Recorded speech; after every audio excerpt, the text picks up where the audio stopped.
For decades, home ownership in the U.S. has been seen as a symbol of financial prosperity and stability. However, today, this American dream is crumbling as severe housing shortages plague several U.S. cities. Many employees can no longer afford to live near work as prices continue to rise and they find themselves trapped in a paycheck-to-paycheck cycle. While this is the reality for many millions of Americans today, it didn't always used to be this way. If you look at the past several decades of American history, pretty much the entire post-war period, when we think about what it means to be the richest country in the world, we have always used housing as our singular symbol of our prosperity and the breadth of our prosperity. For so long, people from Europe and elsewhere have come and seen and marveled that Americans live so well, that their homes are so big, and that they're full of so many creature comforts. We look at housing today, and it's a nightmare. That's Connor Doherty, New York Times economic reporter and author of Golden Gates: Fighting for Housing in America. He says that over the last few decades, we've become a two-class economy, upper versus lower class. The middle class has dwindled away as more manufacturing jobs disappear and high-paying tech-based roles in computer science, engineering, and biotech take over. What's left for those who fall outside of the high-paying niche industries are many hourly wage service jobs. Can be anything from people who teach gym classes and yoga to nannies and house cleaners and dog walkers and retail employees. At the same time, as more middle-class jobs disappear and the divide between high-paying and low-paying jobs widens, housing prices are on the rise due to greater demand from those earning more. Because of this, many people who live in the same areas as big tech companies, or even work at them in lower-paid positions, can no longer afford the cost. Take the example of Silicon Valley, where Google and many of the other largest tech companies are headquartered.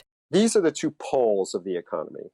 The service employees, since they are basically waiting on these people through services that they provide with some degree of human contact, have to live next to these knowledge jobs. So this is the structure of our economy.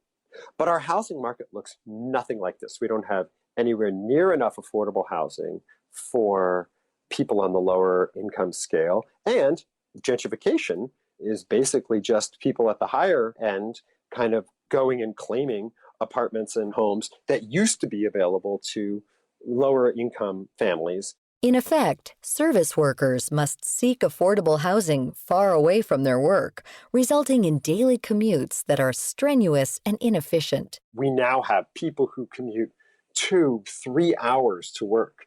We have in San Francisco cops sleeping in their cars because they're so exhausted from the commute. We have teachers who perennially are quitting because they just can't handle the commute anymore. Our public services are truly falling apart because people who work in those jobs cannot afford to be anywhere near the city.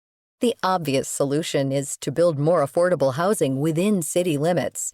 But despite the clear need for them, higher density housing units are often prohibited due to local zoning laws. It is not surprising for anybody to hear that single-family zoning, which are rules that say you can only build single-family homes in this neighborhood, those exist everywhere. I think it varies from place to place, but generally speaking, about 3/4 of the landmass in cities, whether you're in Seattle or San Francisco or Denver, are set aside for neighborhoods that only have single-family homes. Doherty says we need to rethink what a vibrant, diverse city looks like. When we really ask ourselves how cities operate, how we have really high-income people living next to really low-income people, how we have cities where offices, where stock traders and tech employees work can be right above delis, where immigrants come and get their foothold in America through retail jobs. So how do we get there? While not everyone agrees on the path, there are compromises to achieving affordable housing for all.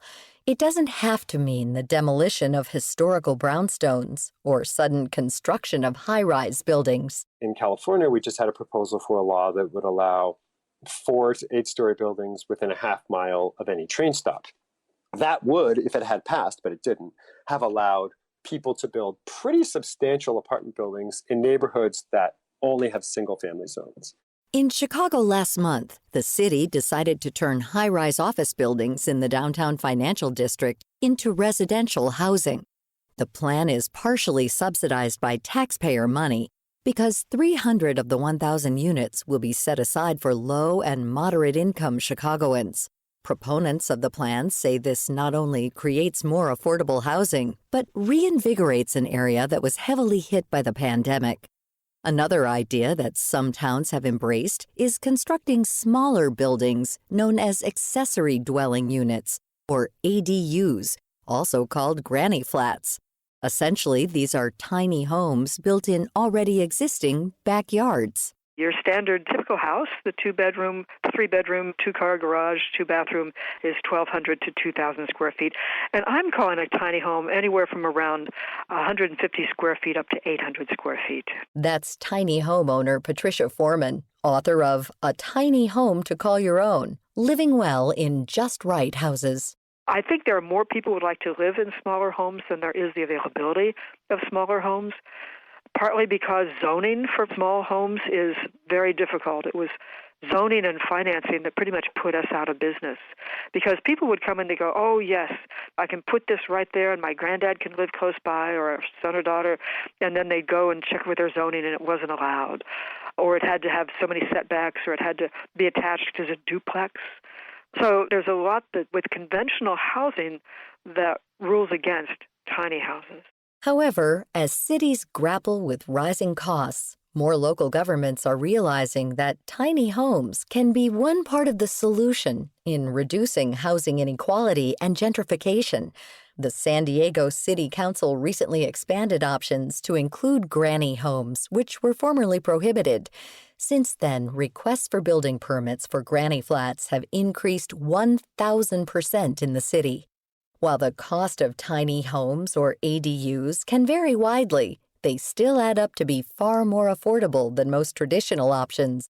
Maybe the traditional American dream of a massive house with a large backyard, wooden porch, and white picket fence is outdated. Embracing a simpler way of life and moving into a smaller home surrounded by less stuff is just one solution to bridging this divide. Connor Doherty's book is Golden Gates: Fighting for Housing in America, and Patricia Foreman's book is A Tiny Home to Call Your Own, Living Well in Just Right Houses. Both are available online now. You can learn more about all of our guests by visiting our website at viewpointsradio.org. This segment originally aired in April 2020 and was written and produced by Polly Hansen. Our studio manager is Jason Dickey. I'm Marty Peterson.